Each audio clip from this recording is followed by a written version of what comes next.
और इस बीच सामने आया है डोनाल्ड ट्रंप के पूर्व सलाहकार का एक बड़ा बयान। वो बयान क्या है, ये आइए आपको बताते हैं। स्टीव बैनन ट्रंप के पूर्व सलाहकार हैं। वो कह रहे हैं कि ज़ेलेंस्की वर्ल्ड वॉर 3 शुरू करवाना चाहते हैं। अमेरिका को वर्ल्ड वॉर में घसीटना चाहते हैं ज़ेलेंस्की। रूस और अमेरिका में हो सकती है सीधी जंग, ये बैनन का अनुमान है।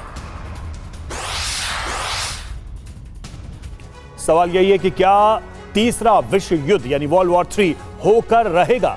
स्टीव बैनन जो कि पूर्व सलाहकार हैं राष्ट्रपति ट्रंप के, वो ये क्या कह रहे हैं। ज़ेलेंस्की अमेरिका को युद्ध में घसीटना चाहते हैं। सीनेटर लिंडसे ग्राहम भी यही चाहते हैं। रूस और अमेरिका में सीधी जंग हो सकती है। रूस यूएस में जंग का मतलब है वर्ल्ड वॉर 3 की शुरुआत। और ज़ेलेंस्की यूक्रेन के लोगों को झूठा दिलासा दे रहे हैं। यूक्रेन के लिए यूएस आएगा और रूस से लड़ेगा। ज़ेलेंस्की का पासपोर्ट लेकर उसे जेल में डाल दो। तो ज़ेलेंस्की के खिलाफ ये बातें सामने आ रही हैं।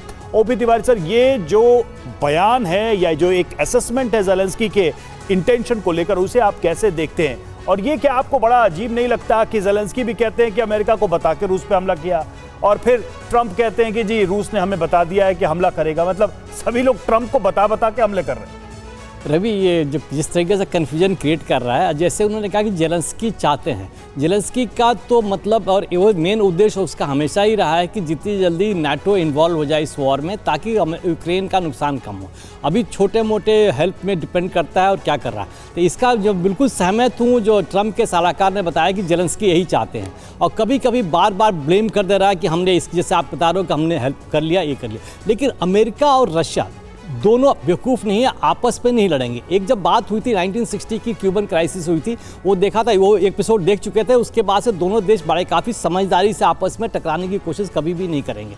जहाँ तक यूरोपियन नेशन का सवाल है, इनके पास भी ये कोशिश कर रहे हैं कि लड़ाई चलती रहे, यूक्रेन की लड़ाई चलती रहे। लेकिन यूरोपियन नेशंस के पास है क्या? आर्टिफिशियल्स और पैसे के अलावा कुछ भी नहीं है।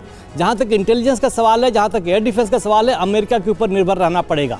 अब ट्रंप जिस तरीके से इंडिकेशन दे रहे हैं कि वॉर चलती रहेगी, लेकिन मैं जहां तो सोचता हूं कि पुतिन उसी एरिया तक कब्जा करेंगे जिसके आगे अमेरिका का इंटरेस्ट नहीं है। जहां तक कि जो एरिया में सिग्नेचर हो चुका है कि जहां पर रेयर अर्थ्स और मिनरल्स का सवाल है, उसके आगे नहीं जाएंगे। जिस तरीके से हमने सुना है कि सुमी के आसपास 230 एस्टेब्लिशमेंट को, ह्यूमन सेटलमेंट्स को रूस ने कब्जा कर लिया। तो रूस अभी जो स्ट्राइक जो होगी, अभी एक वॉर जो लिमिटेड वॉर थी, अब एक फुल स्केल वॉर की तरफ आगे बढ़ रही है। जैसा थापर साहब बता रहे थे कि इसने सोए हुए शेर को उगा दिया है, जगा दिया है। अब स्ट्राइक करेगा, पूरी एयर सुपीरियरिटी है रशिया के पास। अब उनके जितनी मिसाइल लॉन्च करेगा, अब समय दूर नहीं है जब उनका इंफ्रास्ट्रक्चर और इवन इकोनॉमी का जो पावर का इकोनॉमी का जो इंफ्रास्ट्रक्चर होगा, वो डिस्पैरालाइज कर दिया जाएगा। उसके बाद से ही रास्ते पर आएंगे। इस तरीका जो हाइब्रिड वॉर ना, अब रूस यूरोपियन नेशन के साथ भी करेगा। जहाँ पर हम कई इंसिडेंट सुनते आ रहे हैं कि अंडरग्राउंड केबल कट डिटैच होती जा रही है, उससे कई देश का जो है इकोनॉमी इंफ्रास्ट्रक्चर और पावर इंफ्रास्ट्रक्चर अफेक्ट हो रहे हैं। तो यूरोपियन नेशन और भी काफ़ी पीछे, मतलब उनके ऊपर अब रूस छोड़ेगा नहीं, उनके ऊपर भी किसी तरीके से अटैक चलता रहेगा। और यूक्रेन को तो बस समय की बात है, अच्छी तरीके से बर्बाद किया जाएगा। ओडेसा पोर्ट पहला होगा जो पूरा डिस्ट्रॉय होगा, और जहाँ तक ये जो हाइब्रिड वॉर की तरह से पूरा इंफ्रास्ट्रक्चर तबाह करने की कोशिश करेंगे।